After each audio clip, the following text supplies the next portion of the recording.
well. And as I said yesterday in the webinar, if you don't like any of those, you can also say, I don't like those, and those aren't my favorite things. And we'll take that as an answer too. But go ahead and locate that Q&A box just to make sure you know where you can put your questions in, because that's how you'll communicate with us during the webinar. So we got Elf. We got It for a second, and then it was like, It's a Wonderful Life. Oh, It. I was like, oh, that's the wrong holiday. Like, that would be awesome. My favorite holiday movie is It. Right? It's cool. Oh, let's see. Lisa, I can see that your hand is raised. I'm going to go ahead and lower it. I'm going to turn off the hand raising because we're not having that during the session. So if you wouldn't mind, if you have a comment or question, just throw it in that Q&A box. And let me get that turned off real quick so we don't have that happen. There we go.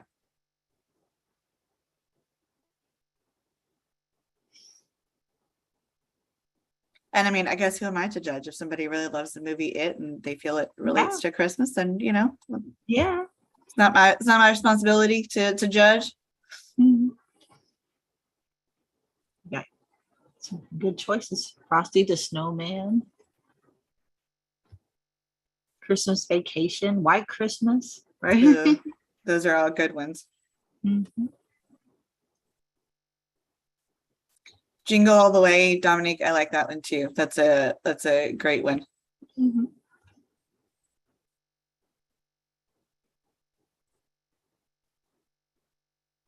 Miracle on 34th Street. That's a good one. Mm-hmm.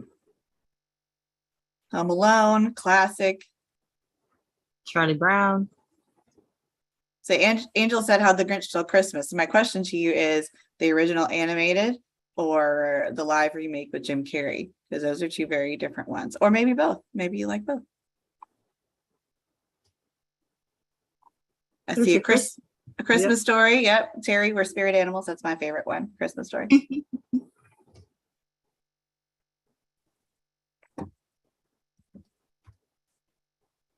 I'm surprised we haven't seen Die Hard in here yet. I know, that was quick on the draw yesterday, wasn't it? So, yes. And of course that brings up the debate of whether or not it's a Christmas movie. We did say yesterday it is. So we are going with that mentality that it is. I was going to say that's not a debate. It's not a debate. For some people, it's a debate. It's not a debate for us, but yeah. So Angel said the original, the animated, but my 5-year-old would disagree. He loves the remake. I do love the remake. Jim Carrey, I felt did a good job with it. So I like both. If I want the shorter version, the animated, I'll watch that one. But the Jim Carrey one's pretty good. The dog is really cute in the remake one too with Jim Carrey. So Christmas with the Cranks. Excellent one. Yep. I don't know the Bells of St. Mary. I don't either. Pam, tell me more about that one. Yeah, I'll have to put that on my watch list. I saw it come across yesterday when we did this webinar, and so it said, what's the one I said I watched? What's it called? Oh my gosh. Hugh Grant, Love Actually. I finally watched that last night, and it was actually pretty cute. So I like that one. All right, so if we can go and get those answers start to clear out. So it looks like you guys can hear us, can see us, all that stuff. So that's wonderful. First of all, thanks for being with us. We're going to go ahead and get started because we do have a webinar that's jam-packed full of information for you today. So we want to go ahead and get started. So if you're just rolling in, you got a few seconds. I'm going to do a little bit of introductions, a little bit of a preview of what we're going to cover before we get into the bulk of the content today. So moving forward with the slide, we're going to look at introductions first. So hey there, good afternoon. My name is Christina Donley. I'm the Senior Instructional Designer and Developer here with TWIA and TFPA. We have a lot of wonderful people here with us today. We've got John, Laura, Leanne, Judy, and Stephen. Hey guys, good afternoon. They are some wonderful coworkers of mine that work in underwriting in various aspects and also in our business analyst group.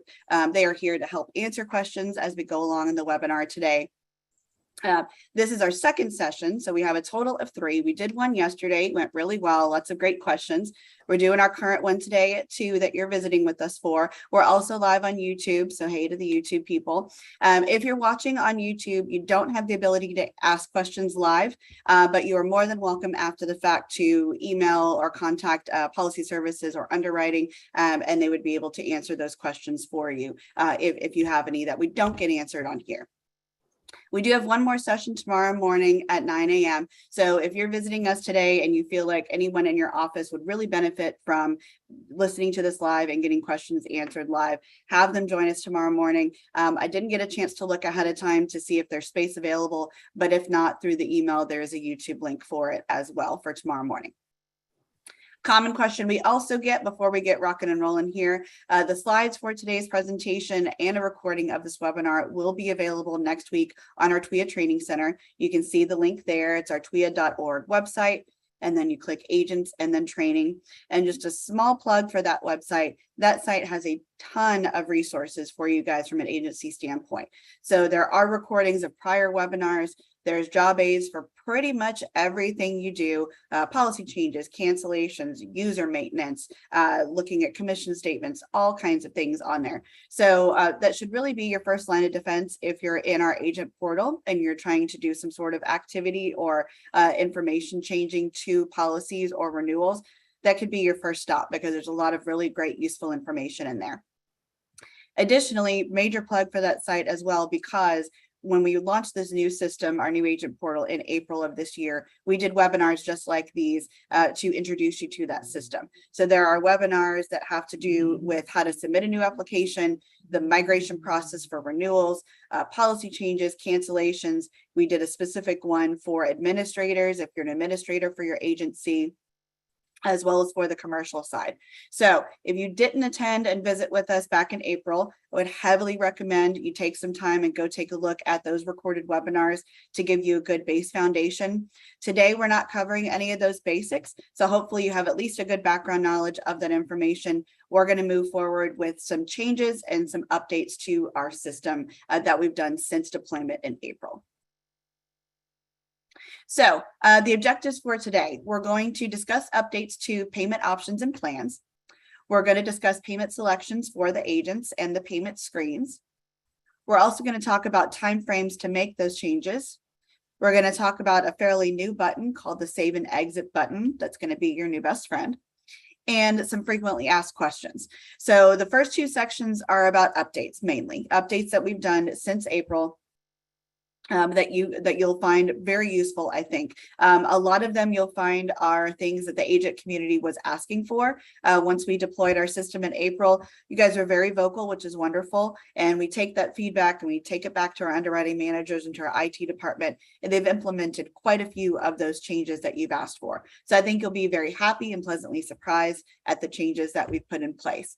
Additionally, there's some frequently asked questions. So while we've got you here as a captive audience, we're going to cover those frequently asked questions that we get asked a lot through our agent services or policy services area and our underwriting department to help maybe alleviate some calls from you guys and make your processes run a little bit more smoothly.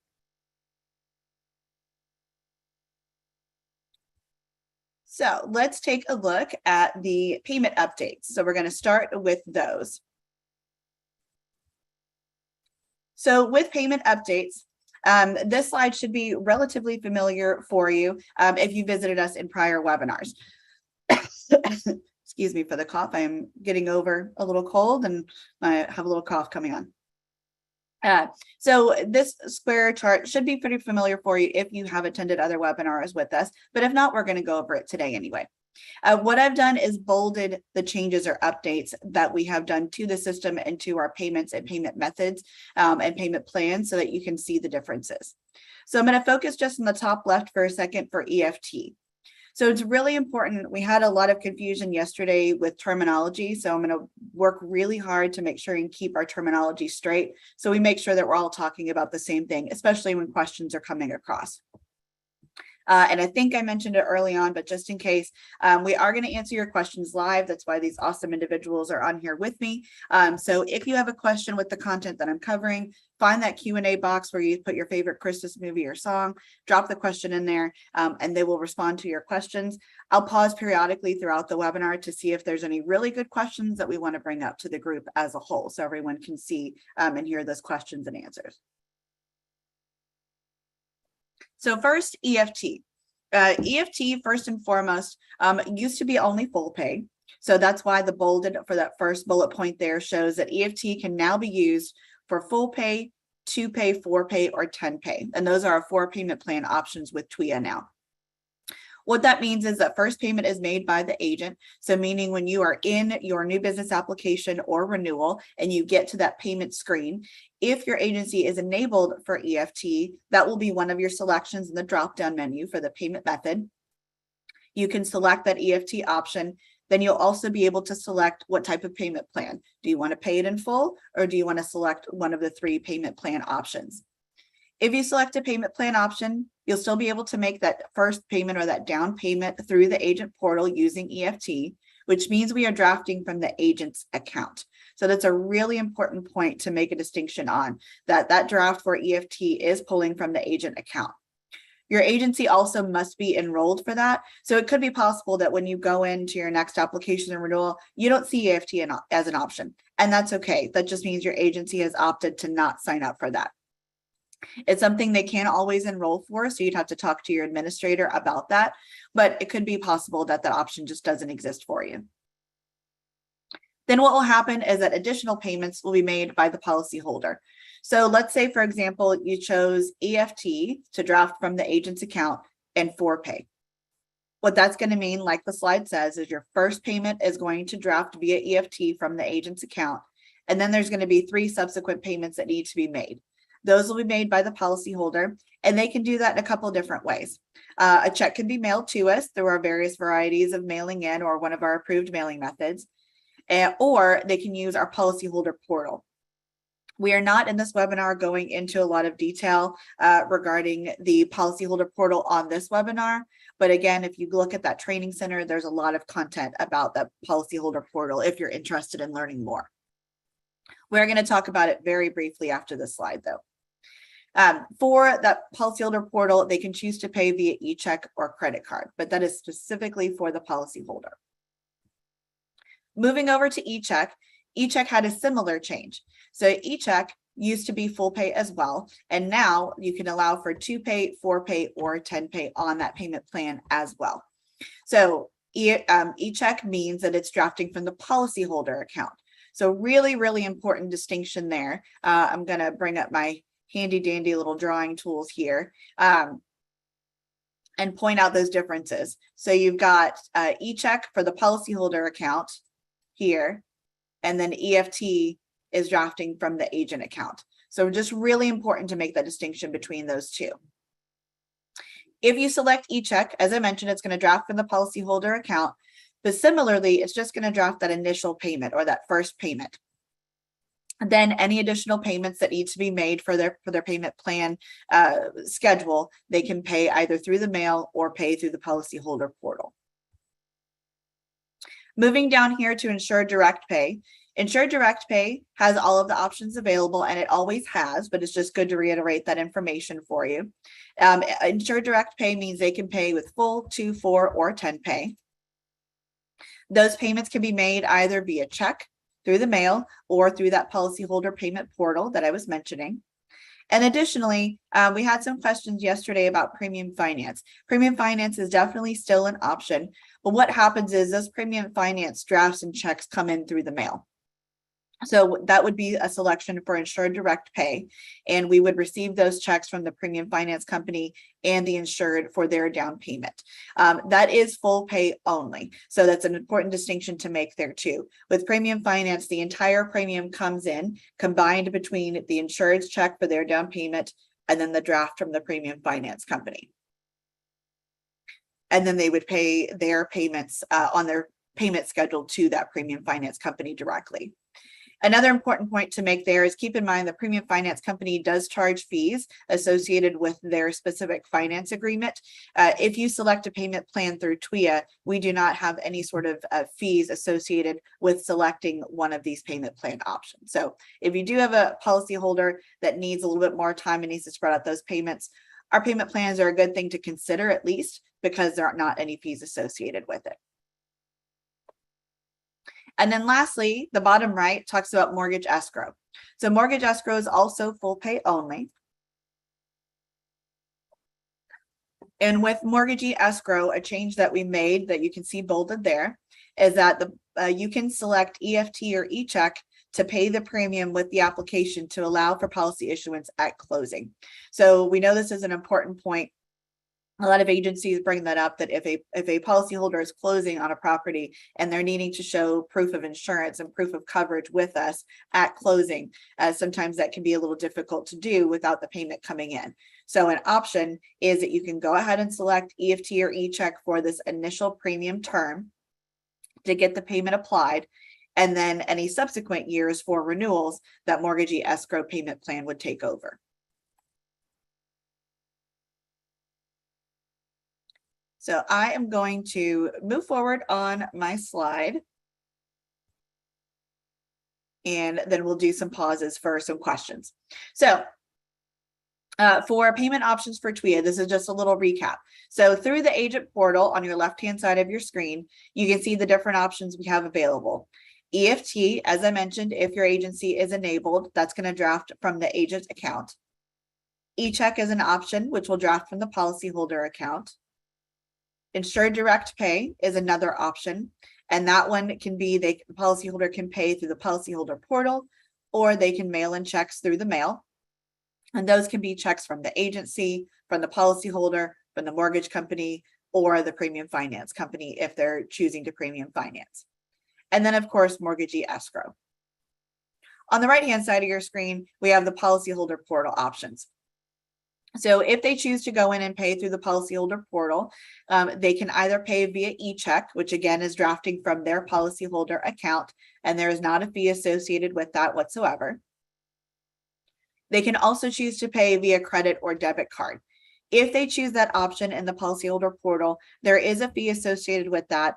It varies between 2.4% to 2.9%, and that depends on whether or not it's residential or commercial. But as important point here is that that fee is specifically for the credit card processing company. So it is not a fee that TWIA uses or capitalizes on in any capacity. That fee is specifically for processing that credit card or debit card transaction through our policyholder portal.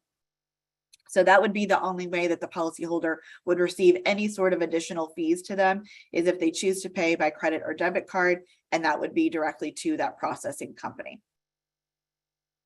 We're going to talk a little bit more about it, but notice your asterisk here. One thing to point out is that if they do set up their 10 pay, and we're going to talk about it a little bit more as we get further with some changes, but auto pay is required for the 10 pay plan. So on any of these, I'm going to back up just a moment on my slide. For any of these plans where you select 10 pay, and the policyholder is going to be required to set up auto draft on their bank account and auto draft that payment through their bank account for the subsequent 9 payments. So just keep that in mind, that 10 pay on any of these, if they're selecting that, does require auto draft from their bank account.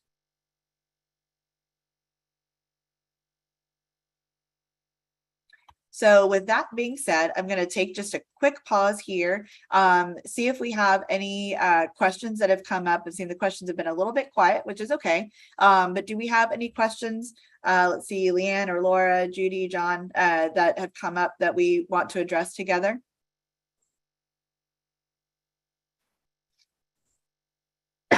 Excuse me. I don't see anything.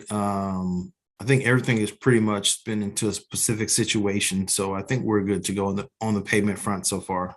Okay. I know Jason just asked a question, how much is the fee for using credit card for payment? Like Christina said, it's anywhere from 2.4% to 2.9%. And the insurer will be able to see it when they log in the customer portal. It would tell them how much that fee is based on if they select debit or credit card payments.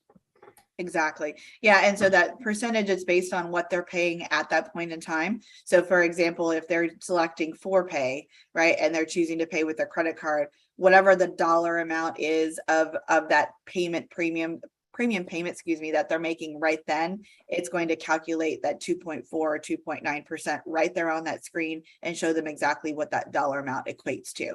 So that's why we use percentages, because the percentage, it's based on not only if it's residential or commercial, but also it takes a percentage of the premium that's being paid at that point in time. So like John said, the screen, if they choose credit or debit and they put in their information, it's going to tell them right then and there what their actual premium amount is, and then what that credit card processing fee is that's going to that credit card company at that time.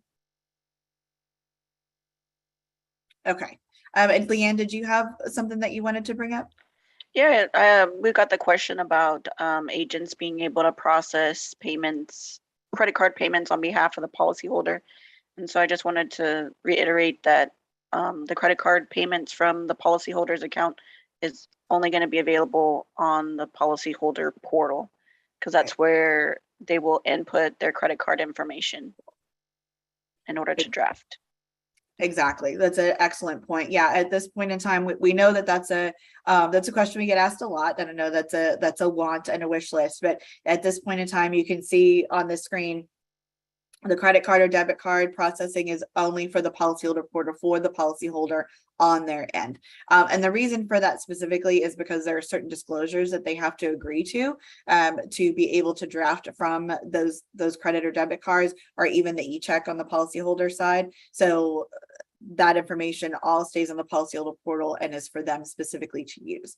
Now you can walk them through and assist them in helping them go through the system. It's pretty user friendly, but as far as the agency using that portal themselves, that's not what it's built for. It is built for the policyholder themselves to enter their information, agree to any disclosures or terms and conditions that are on there, and get those payments processed through completely.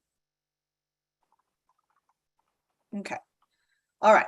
So assuming we don't have anything else, I'll keep moving forward. If something else comes up with payments, guys, just feel free to jump in and let me know, and we'll get those covered. So this is another good screen. This one is not a change, but it is just a good reiteration of content, because since we're talking about payments, we're talking about payment plans and how those items work. It's just taking the opportunity to reiterate this information to you at this point in time. So with the TWIA payment plans, as I mentioned, full, 2, 4, and 10 pay. So those are the payment plans available. We did get a question yesterday, so I'm kind of assuming that we might get it asked here. These payment plans are available for new business and renewals in our new system. So any new business you put in, assuming the payment option allows for all those payment plans, they will be available to you. Which really is only going to be like the mortgage escrow requires that full pay. But all new business and also renewals, as they migrate over from the old system to the new system, anything that's in our new system is going to allow for any of these payment plans. So with the payment plan options, you can see full pay is 100%, 2 pay is 50% upfront, the 4 pay is 30% upfront, and then the 10 pay is 15% upfront. And then you can also see what that payment schedule looks like after those initial payments are made. So for the 2 pay, that second payment is going to be required to be paid 4 months after the initial payment is made. For 4 pay, they're going to have a payment due every 3 months. And then for the 10 pay, it's going to be monthly for those 9 months after that initial payment. So that gives you an idea of not only what the down payment is on those payment plans, but also what that payment schedule is going to look like if you're choosing one of those payment plans for your policyholder. So another great change that has been made, excuse me. Another change that you asked for was that agents can now select and pay down payments on all payment plans with TWIA. With our initial deployment, the 10 pay option wasn't available for you guys to select, and now it is available. So you can see that there's radio buttons available per the screenshot for each of the payment options available. And now the 10 pay, we saw some claps, lovely, yay, that the 10 pay option is available for the agents to select themselves. So keep in mind, there's a couple of things. Auto pay is still required, and we're going to talk about that in more detail in a little bit. But now you can go ahead and select any of those payment plan options for the policyholder, again, assuming that your payment method allows for that. So for example, if you select mortgagee escrow because that's full pay, you're not going to have all of those options available. But EFT, e-check, insured direct pay, you select one of those as a payment method, all four will be available, and you can select any of those per your conversation with your policyholder.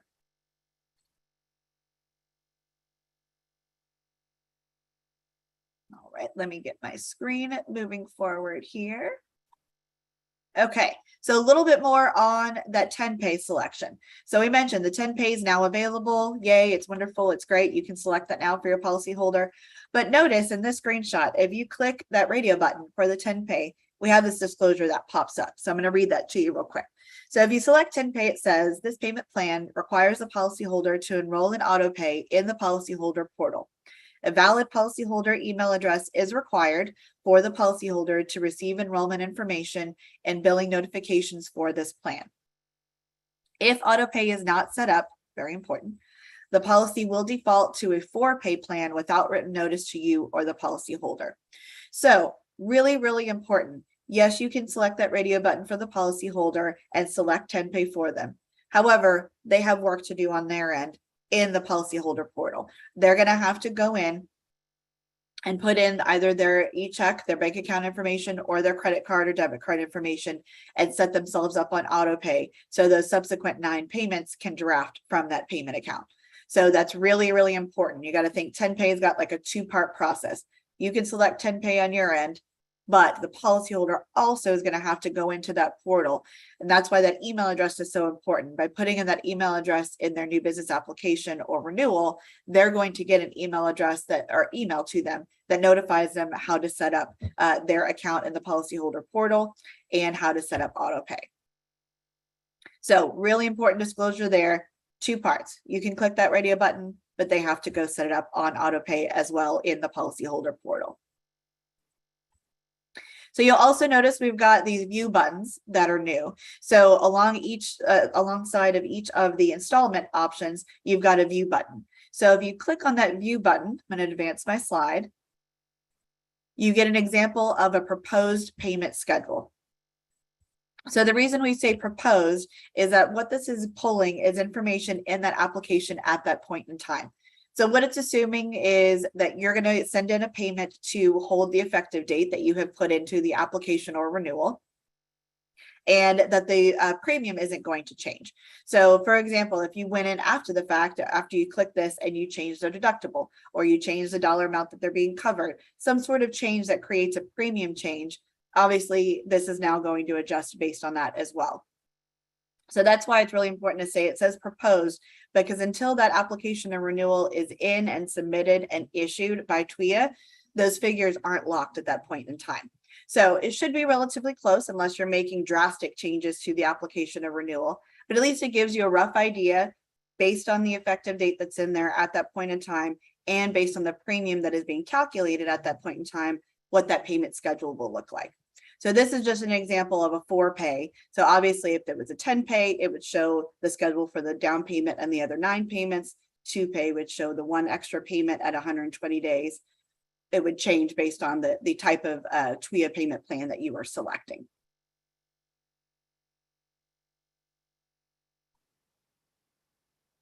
Okay, so so now we're going to talk a little bit. So now really, really important and a really great change.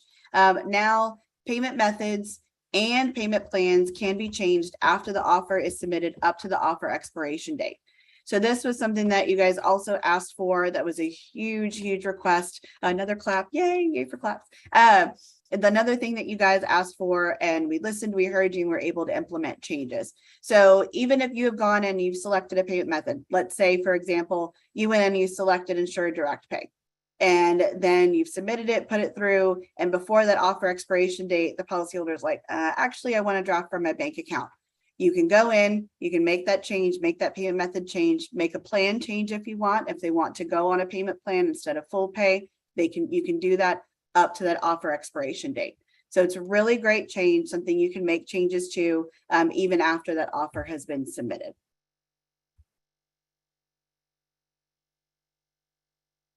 All right. So moving forward, we have a little knowledge check coming up here in a second, and then I'll pause for additional questions. But a really important thing to BOLO to be on the lookout for. Print quote option is coming soon. I imagine I'm going to get lots of claps and celebrations on this as well.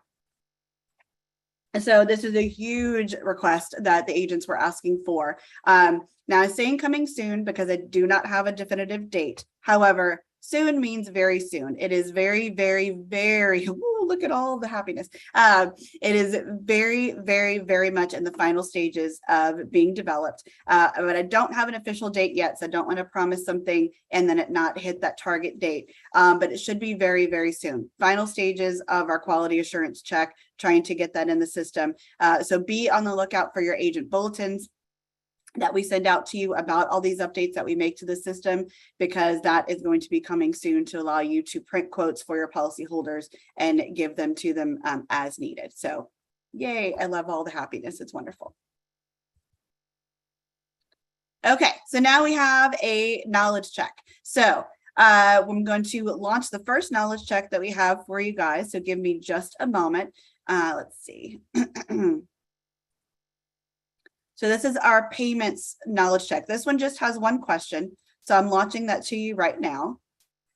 So go ahead and take a look at the question. If for some reason you can't see it, you can also drop your answer in the Q&A box. Some people's agencies, they block the poll or the quizzes, and so you might not be able to see it.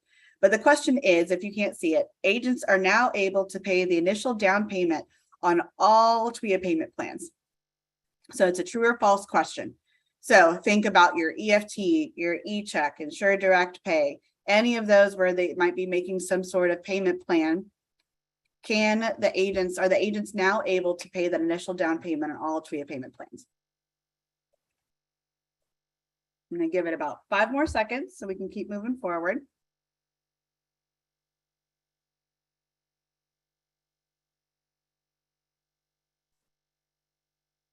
All right, ending the polls, sharing the information with you. Pretty good. 84% of you got it right. The answer is true. Yes, agents can now pay the initial down payment on all TWIA payment plans. So just in case for the few of you that maybe missed it, or maybe it was a misinterpretation of the question, I'm going to back up just a second to show you that screen again. So here with these payment plans, for all of them, for full 2, 4, or 10 pay, if on all of them, that first payment can be made by the agent, whether it's EFT, whether it's e-check, whether it's Insured Direct Pay, any of those, you can go in and make that initial down payment, and then the policyholder is required to pay any subsequent payments. So great changes there. Okay, moving forward, we're going to move forward to policy renewal changes. Now, I'm fully aware it's a duplicate slide, and that's okay. It's supposed to be, just because it's that important, and that's why we're bringing it up again. So again, as a reminder, now payment methods and payment plans can be changed after the offer is submitted up to the offer expiration date. So it's such a huge change and such a big ask that we wanted to make sure and mention it twice. So we're going to move on to the save and exit button. So we're going to talk about that one, but I want to pause real quick for questions. Let's see, Judy, was there anything that that you've answered in the questions that we might want to bring up to the group at this point in time? Yes, I have someone asking about credit card payments, asking if each payment carries a fee, and that is correct. So if you make each credit card payment made in the system will carry the fee, but the insured, actually the policyholder has an option where they can pay by credit card one time, and then they can put in their bank account information and pay by their bank account, and the next time through their portal. They can change their payment methods in the portal. That's very true. That's an excellent point. So yeah, that percentage that we talked about, that 2.4 to 2.9%, depending on the type of policy, it is calculated based on the premium they're paying at that time. And it would be with every payment that they make. But Judy's exactly right. That only applies to the credit and debit card. So for example, you know, if they wanted to pay their initial down payment with a credit card, but then subsequent payments on their payment plan set up for e-check to draft out of their bank account, they can absolutely do that. E-check doesn't have a fee associated with it. So they can definitely change their payment method if they want to, so they avoid that fee and not pay with their credit card or debit card every time. Excellent. Let's see, Laura, anything from you at this point in time that you've seen that we might want to address together? I think we've hit a lot of them actually in regards to the credit card fees, the different payment options. So we seem to have gotten them. Okay, super, wonderful. Well, even better. So we'll keep moving forward, keep those questions coming. So if you have questions coming up, for anything we've covered already or in future slides that we cover, feel free to put them in that Q&A box and they'll tackle them for you. So moving forward to the save and exit button, I'm getting my screen advanced over here as well. So I have my notes. Let's see, where is it? There we go. Okay, so the save and exit button. I mentioned and alluded to the beginning of the presentation that this was going to be your new best friend. And here is why. The save and exit button is really important. Once you have completed through the new application process or the renewal process, you want to go ahead and use that save and exit button probably a majority of the time. And here is why. Agents can now make changes. So you go into the renewal, you make changes, save them using that save and exit button. You can leave that renewal and then come back without losing any of your work using that button. This is the recommended button to use when making and saving changes. You can definitely still use the submit button, and you can see that there on the right-hand side. It's available, definitely an option to you. The difference though is that that button is going to lock the renewal transaction and will not allow for additional coverage changes on that renewal offer. You can still make payment method and payment plan options like we talked about. That's always the case. But let's say, for example, you go into the renewal, you go in and you make a couple of changes and then you hit submit. And then maybe a week later, you talk to the policyholder and there's another change that needs to be made. A common one we know is a mortgagee change. A lot of times that information comes at you last minute. They have not divulged that they changed their mortgage company, maybe they refinanced, and you find that out kind of late in the process in the renewal. So if that's the case and you hit the submit button before, you won't be able to go in and make that type of change to the renewal offer. You would have to wait until that renewal is issued, and then you could go in and put in that information. So really, the truth of the matter is both of these buttons save your information. They'll save your data, they'll save whatever you've put into it. But the difference is that save and exit button gives you that freedom and that flexibility to go back in and make additional changes as needed. The submit button is more stringent. That's why that lock button's there. That submit button is going to lock it in and lock in those changes, so you won't be able to go in and make coverage changes. So really, the recommended button to use is save and exit. It's still going to save all your changes, and then you can come back in and make changes whenever you need to, up until that renewal offer is expiring.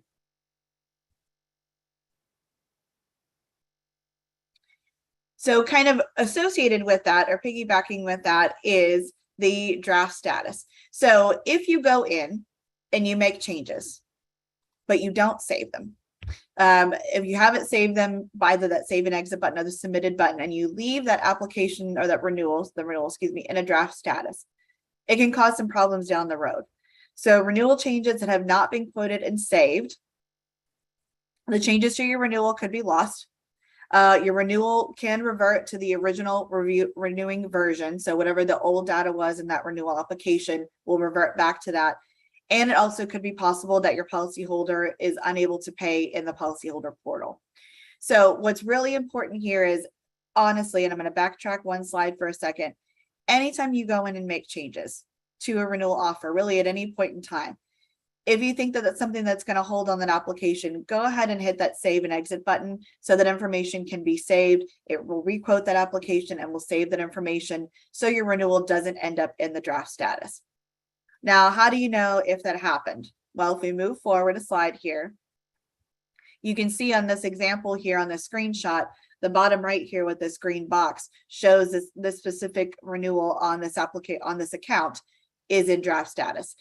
So what you want to make sure is basically, if you are going in making any changes or alterations to that renewal, go ahead and do that calculation and hit that save and exit button, so that way it saves those changes.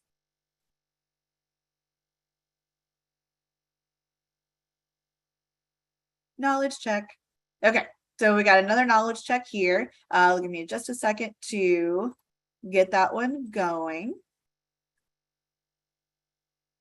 All right, here we go. It's coming at you. So if you can't see it, I'll read it for you. Which button is best to use when processing changes to a renewal offer? We just talked about it. So which button is best to use? You have two options here. You have the save and exit button, or you have the submit button. I'm going to give a few seconds on this one.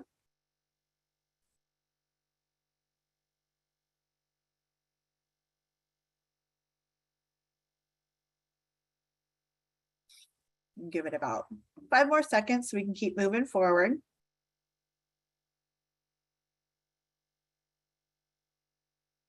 Okay. I'm gonna end that poll and share the results with you. Did great on this one as well. That save and exit button, that is your best friend. So save and exit, you want to hit that save and exit button. Again, save and exit and submit both get your information transmitted over and saved, but submit, remember that lock, that submit button is going to lock it and not allow you to make any future changes to that renewal offer during that time period if you need to. So it's really important. Go ahead and use that save and exit button. Even if you're not sure if you're going to need to make changes in the future, you just don't know. So use that save and exit button and it'll save you a little bit of heartache. So we're going to move forward into the frequently asked questions. And first up is renewal offers. So this is another question. Remember that I mentioned at the beginning, the FAQ section is an area of questions that we get asked often from the agent community. So we're taking this opportunity while we have you here with us this afternoon to discuss with you some of these questions that we get often that might help you process your applications or renewals with TWIA a little bit more efficiently. And maybe save you a phone call. So first up, renewal offers. Only one renewal offer will generate per renewal period. And that's either going to be at the 35 days prior to the renewal date, or if or when the agent clicks that submit button. So remember, we were talking about save and exit versus submit. This is another potential issue, I guess, depending on how you're wanting to function the renewal. But this is another thing that happens with that submit button. If you click that submit button prior to 35 days before the renewal date, that submit button is going to generate that renewal offer. So the renewal offer will automatically generate at 35 days prior to renewal. But if you click that submit button a little bit early, it's going to generate early. Once that renewal offer generates, it's going to be mailed to the policyholder and the mortgage company if we have one on file. And it's going to be uploaded in the document section in the agent portal for you guys to see. But really important that no revised offers will be sent out. So, for example, you have your renewal offer and that offer goes out at the 35-day mark. And then you go in after the fact and make some changes because you were fabulous and you only hit the save and exit button. You go in and you make those changes. That renewal offer is already generated because it's past that 35 days prior to the renewal. So another one is not going to be generated. So that's a question we get asked really, really often. So we got to think renewal offers are a one-time show. So it goes out one time. If you decide to make changes after the fact, especially if it's premium bearing, let's say you go in and make some sort of deductible change or something else that changes the premium, TWIA is not going to generate another renewal offer. So if there is a change from what was sent out to the policyholder originally, it's on the agency to communicate those changes so that the policyholder knows not only the changes that have been made, but also how the premium has been affected. Excuse me. So moving forward, we're going to give a little scenario on the renewal offer and button examples because it's that important. So hypothetically, we've got two situations here. Situation one is for the agent. The agent goes in, they make changes to the renewal offer, and they click the submit button. They click the submit button on the renewal offer at 45 days prior to the renewal. So what's going to happen at that point is the renewal offer is going to generate that day, because remember our previous slide said that renewal offer is going to go out either at 35 days prior to the renewal date, or if the agent clicks that submit button, whichever is earlier. So if they click it at 45 days or anytime prior to 35 days, that's going to make that offer generate, and that renewal offer will go ahead and go out. As I mentioned, it's going to go out to the policyholder, it goes out to the mortgage company, whatever mortgage company is on file, and then generates in the agent portal for the agents. But again, as I mentioned, no new renewal offer changes will be allowed because that transaction is going to be locked. So because you hit that submit button, it's going to lock it down. And the only thing you'll be able to change is a payment method or a payment plan. But if we did things a little differently and look at situation number 2, the agent makes changes and clicks the save and exit button, yay, on the renewal offer at 45 days prior to the renewal. So the renewal offer is still going to generate, but it's going to generate on its regular schedule at the 35 days prior to the renewal. Changes are allowed until that renewal offer expires. But again, it will not generate a new or revised offer. So once the offer goes out, one renewal offer per renewal, it's done and a new one will not generate. But you can still go in and make changes and then communicate those changes to your policyholder as needed.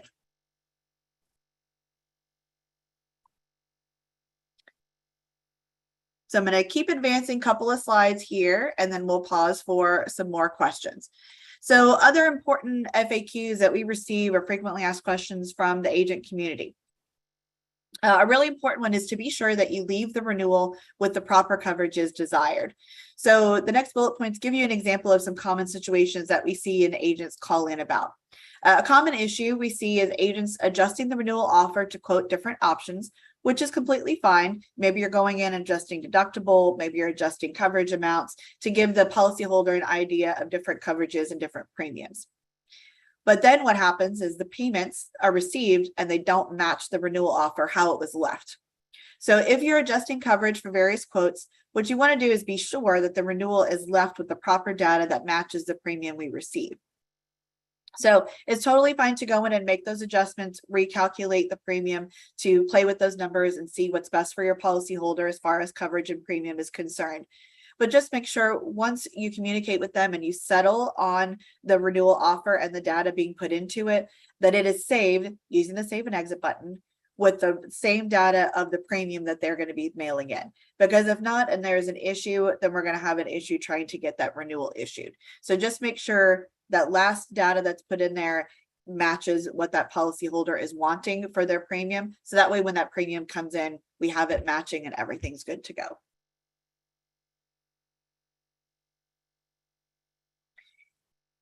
Another important piece of information that we have here is that all policy changes and cancellations must be submitted through the agent portal.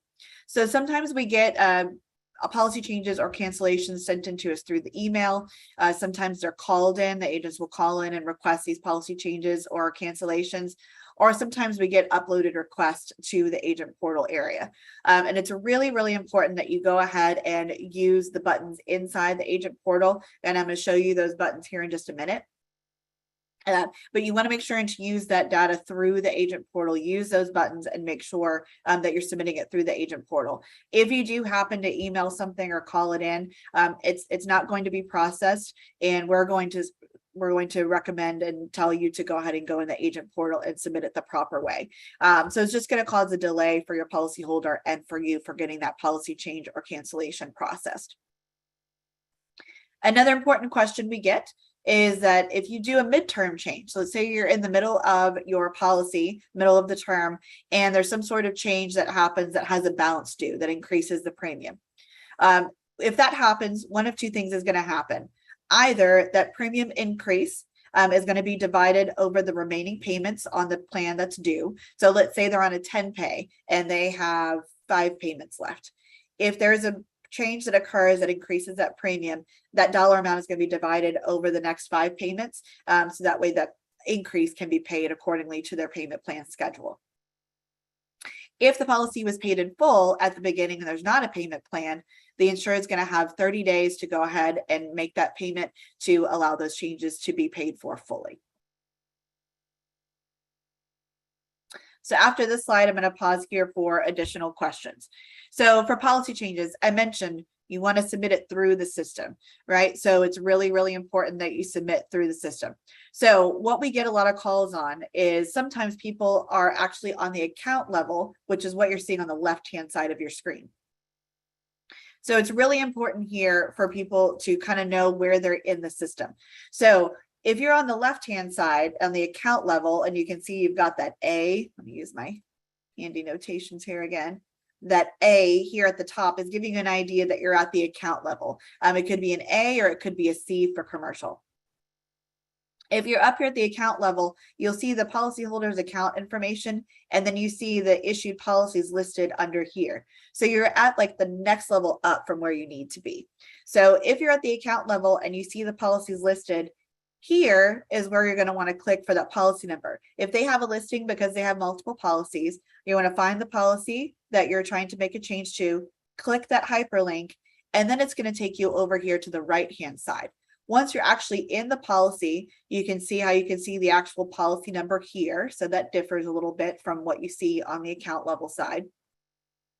You see that policy number, you see account information, you can see any open activities, you can see documents, but then the important thing is you see, draw here, you see these buttons, the change policy or cancel policy buttons.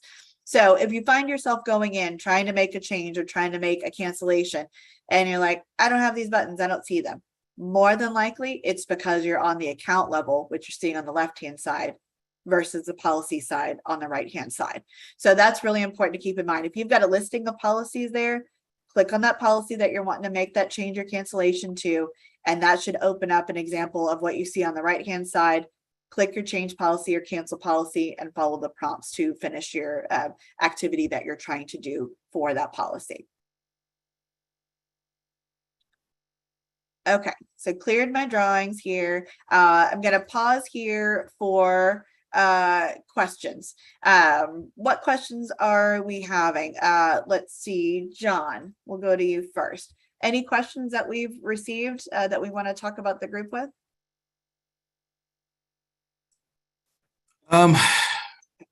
Pretty much. There's just a few what I call one-off here and there about different situations that you potentially run into. I would note that I know on some changes, agents are experiencing issues trying to process it, give them an error message. When you do run into those situations, please call and reach out to our underwriting team to make us aware and let us know what the policy number is you're having the issue on and what type of change we're trying to process. We are working through those errors to hopefully get a fix in so you will not continuously have those hiccups. I think pretty much everything else we have addressed as we move through the process from what I've seen. Okay, perfect. Wonderful. Yeah, and for sure, there definitely could be situations where, like you said, there's one-offs or there's a system glitch. I mean, it is a systems technology. Every now and then there's going to be issues. So if you run into an issue where you truly are in the policy and those buttons aren't processing correctly, obviously give us a call. We're here to help. We're here to get you through that system. Just know in general, if you're wanting to make those changes or a cancellation, this is going to be the proper route to go ahead and get into that policy level. Make sure you've dove deep enough into that policy and into the system to get to those buttons and make those changes accordingly. And I did just have one thing I think Jason just asked, and I just want to differentiate on policy changes. Please submit it all the way through. On renewals, what Christina was referring to is you can just hit the save and exit, and from there the renewal offer should generate appropriately for you without hitting submit. But if you are doing a policy change, please click submit to go all the way through. That's an excellent point. Yeah. That save and exit button is really for renewals, right? If they're still in that renewal offer status and you are, Yes. Are trying to process changes to renewal before it's actually reaching its renewal date. So it's an excellent differential to make sure that we differentiate between that two. Yeah. If you're in this spot and you're wanting to hardcore submit something to us, like a policy change or cancel policy, go ahead and go through that process, follow those buttons, go through the process and hit submit on that one so it fully transmits over to TWIA so we can get those processed for you. And while we're paused, I see Lisa asking, is this presentation going to be sent to attendees? We don't have it to be sent out automatically, but it will be on our TWIA training center that I mentioned at the beginning, and you can download it from there. So that's the TWIA.org site and then agents and then training. It'll be listed on there. And so I'm hoping to get the slides at least up by tomorrow. And then we always kind of like to see how the different webinars go and get a recording of their up as well. So that should be up by like Monday or Tuesday of next week. Okay, so the next one we're going to is clarification on questions on the agent portal. This question specifically has to do with the wind-driven rain question. It's a question we get quite a bit. And it's a little bit tricky. John, I think John handled this yesterday. Laura, do you want to handle it, or John, do you want to take this one today? Don't duke it out, everybody at once. Whatever you like. I'll leave it up to you. John, you did a great job yesterday. Do you want to I'll take it. It's fine. take it? Okay. All right. No pressure. Right? Vaughn told you to do it, but okay. So John's going to cover this one for you. It's a question that we get a lot about, a question on the application. So John, I'll hush and let you take it away. And I know there's, from agents, from what we heard since the release, that the way the question is worded, it can be confusing. So I'm going to attempt in the best way possible to make it the least confusing as possible. And I would say this also because we do on our website, we have the forms listed for what consequential loss means, what wind-driven rain means, and additional living expense, and how that endorsements are tied to the policy. The question, what it's really asking is that the policy that it is excluding wind and hail coverage, which is the primary policy, and I'm just giving an example of a carrier. Say if it's a farmer's policy and they're covering everything but wind and hail and they're excluding that portion. If they did cover it, if they would provide wind and hail, would consequential loss, would additional living expense, would wind-driven rain be provided on that policy? If that policy would have had those coverages, you will select yes. It's basically saying yes, the policy would have came, that policy package would have had wind and hail coverage, and all those coverages would have been available, and we want to get it. We'll select yes. If that policy type would not have had those coverages, you would select no. So let's pause a second, let that sink in. Might be clear as mud. Yesterday we had to repeat it a few times. Because it is complicated and it can be confusing. So John, if you'll do me a favor and just run through one more time the information. Yes. If your primary policy, we'll use the same example, I'm just going to use a different carrier, say State Farm, would have included wind and hail coverage. Would that policy also included wind-driven rain, additional living expense, consequential loss, or replacement cost of personal property? If it would have included it, and you want that coverage, select yes. If it would not have included those options, select no. Or if the insured don't want those coverages, select no. Hopefully, I think that's the best. If you're still unsure about when you get to that point, please reach out to our underwriting team, give a call, and we can walk you through the process to hopefully understanding, making sure that you're choosing the best option that's available for your customer.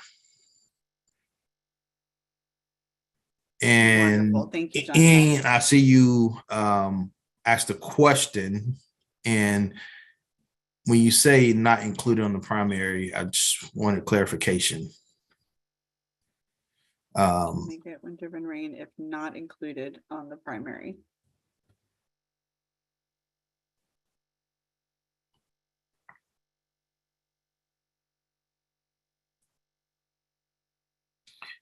Christina, you're correct.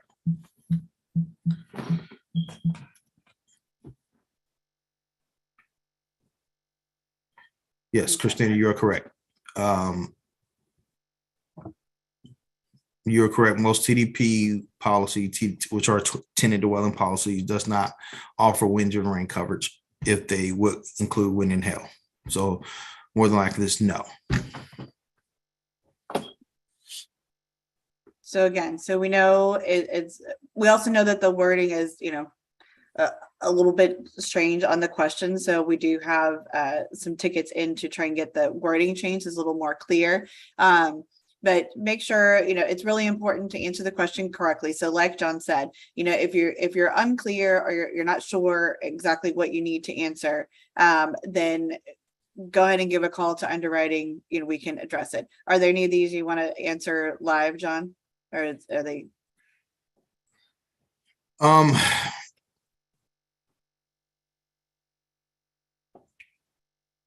Daryl, you're correct. If the carrier offers the coverage and will offer it on that policy, then you'll select yes, you're correct. Mhm. Blanca, I'm not sure of exactly, based on the wording, I couldn't give you the exact answer on your question. But I think you can move on, and which attempt Okay. to kind of get into the other Address ones. these separately. Yes. Okay. Yeah. So one more time, if you'll read it, just how they want to analyze that question. Would the policy have coverage for those other perils if it was covering it, correct? That's correct. Okay. So if your insurer was not in tier 1, say they was in a tier 2, tier 3 area, would their policy type offer that type of wind and hail coverage? Okay. Yeah.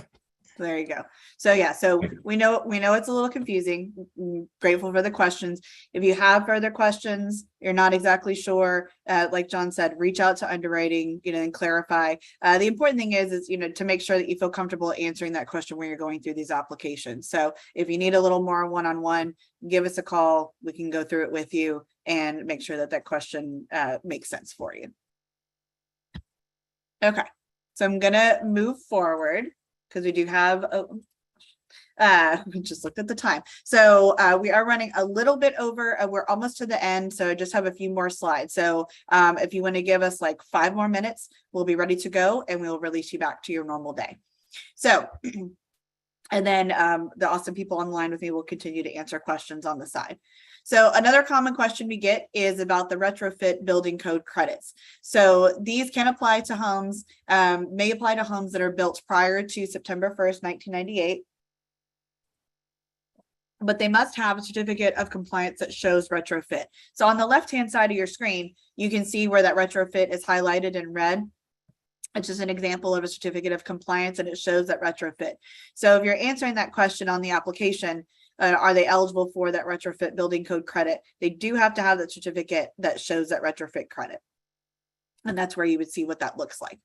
Additionally, I do get some information sometimes from individuals where when they're uploading documents like a certificate of compliance and the system sometimes freezes. So it's something that we are working on our IT side, but we have determined that a really easy workaround is just to go ahead and log out and log back in and keep going. That generally fixes it. It'll let you take up where you left off in the application, and you would be able to move forward. So if you do have a situation like that where you're uploading some sort of document like a certificate, you can go ahead and just log out, log back in, and it should move forward for you normally.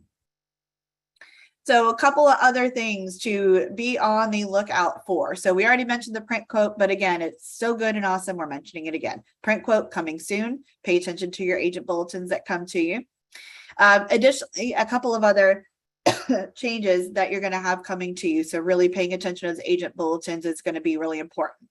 One, the deductible and increased cost of construction, or ICC, percentage will also be shown in dollar amounts in the agent portal. Currently, it was only being shown in a percentage and not the actual dollar amounts. So now you're going to be able to see those dollar amounts being shown in agent portal as well. Also coming soon, mortgagee escrow. It will start to allow, coming soon, not yet, for only 75% of that premium to come in. The reason for this, and then allow for the policy to be issued. The reason for that change is because as renewals renew over different terms, that premium might go up. And so a lot of times mortgage companies have a tendency to send the same amount of premium from the prior year, and sometimes those don't match. So we're making this change to our system, if it's mortgagee escrow, to allow for, as long as we get at least 75% of the premium, to go ahead and get that policy issued, and then send out some sort of bill or notification to let you know that there's still a premium due. So again, that's usually just because there's a change in premium year after year, and the mortgage company might have sent the old premium amount. Also, another big change that our TWIA office location is changing. So if your agency is used to physically mailing in checks and you tend to mail them in to our TWIA office location, that is changing pretty quickly as well. So again, agent bulletins will go out to you to let you know of that address change, as well as what those timings look like as far as the address change goes.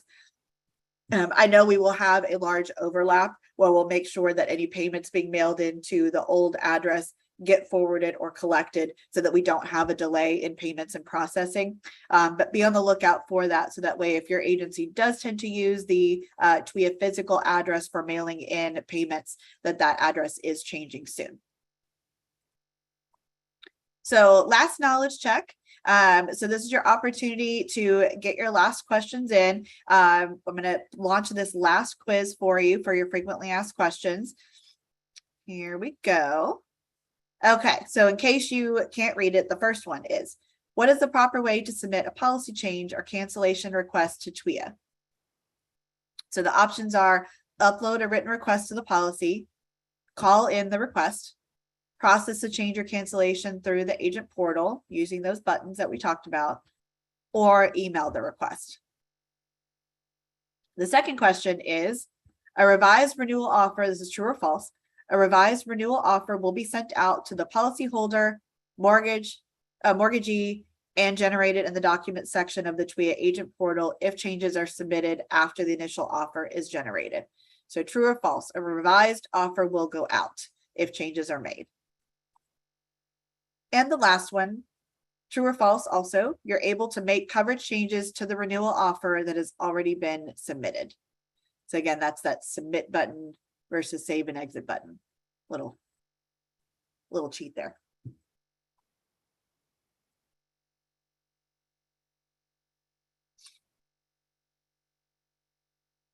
So I see some answers coming in. Give you guys just a little bit more time.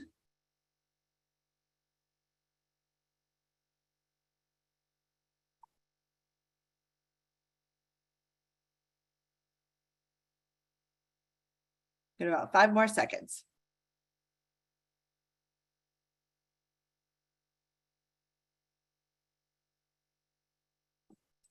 Okay. So let's take a look at the results for the answers. So what is the proper way to submit a policy change or cancellation request to TWIA?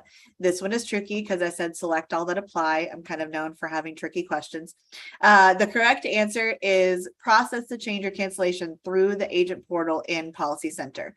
So again, if you upload something, if you call in a request or email it, we are going to instruct you to go into the agent portal and make that change in Policy Center. So you want to go ahead and submit it using those buttons that we looked at, either the policy change or cancellation. For number 2, will a revised offer go out? The answer is false. A revised offer will not go out. Remember, renewal offer, one-time show, only one renewal offer will go out per renewal. So even if you go and make changes after the fact, we are not going to send a revised offer. So you'll need to notify your policyholder of those changes if something is submitted after that renewal has gone out, that offer has gone out. And lastly, true or false, you're able to make coverage changes to renewal offer that's already been submitted. That submitted is the key. So the answer is false. If you submit the changes, you'll lock it in and you won't be able to make changes after the fact. All right. So that technically ends the webinar. We're at our last screen. So if you want to look at slides, if you want to look at recordings of old webinars, anything like that, TWIA.org, agents and training. That's your hub. That's where you want to go and look at that information. And of course, our employees and staff are available to help as well. So agent services at TWIA.org is a great address to email if you have follow-up questions. And then, of course, like John said, if you have questions as far as coverage, especially with those kind of difficult questions to answer, underwriters are available to help and get that straight for you. So if you are good, you have all your content, you're clear, you're ready to go, go enjoy the rest of your Thursday. Thanks for joining us. Remember, we have one more tomorrow morning at 9. So if you have staff that would benefit, have them join us. Otherwise, we will stay on for just a couple more minutes to answer any lingering questions. But otherwise, if you're good, thank you. Appreciate you being with us. And we'll see you on the next one.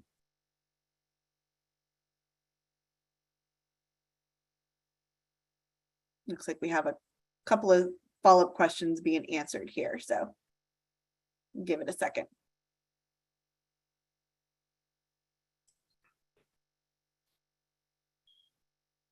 Laura, we were almost twins. I almost wore my polo shirt too. Let's see. Cindy, if you're still on, can you, on the submitted renewal offer, can you explain what you mean about that? I'm not sure.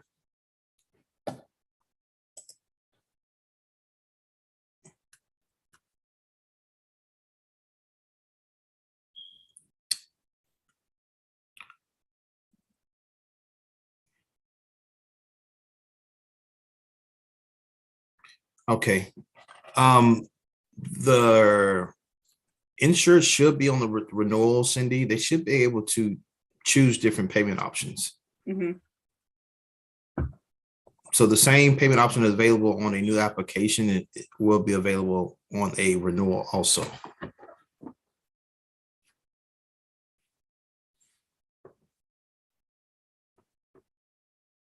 Yeah, and Cindy, to add to that, keep in mind that even if you go in like on a renewal and it's going to default to ensure direct pay for all the renewals that are migrating over into our new system. So it's going to default to ensure direct pay. But like we said in the webinar, you can go in and update the payment method or payment plans at any time on that renewal offer. So it'll default to ensure direct pay.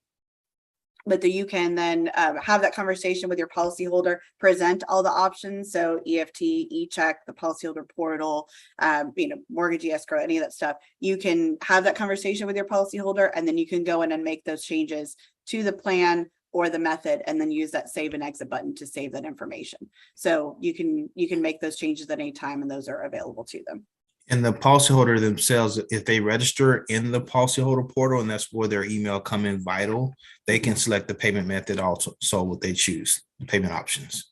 Exactly. Yeah. So they'll get that email, like John said, that says, hey, you have a policy pending with TWIA, go and make your payment, and it'll give them the address and everything on there. They'll go in, set up their account, and that's where they can choose e-check or credit card and put in their information themselves. And like Judy mentioned, they can also switch it up. So, if they want to pay on credit card if they're on a payment plan, and if they want to pay the initial down payment with credit card and then switch to e-check for the other subsequent payments, they can do that too. All right. Just going to give it a couple more seconds to see if we have any other questions pop up.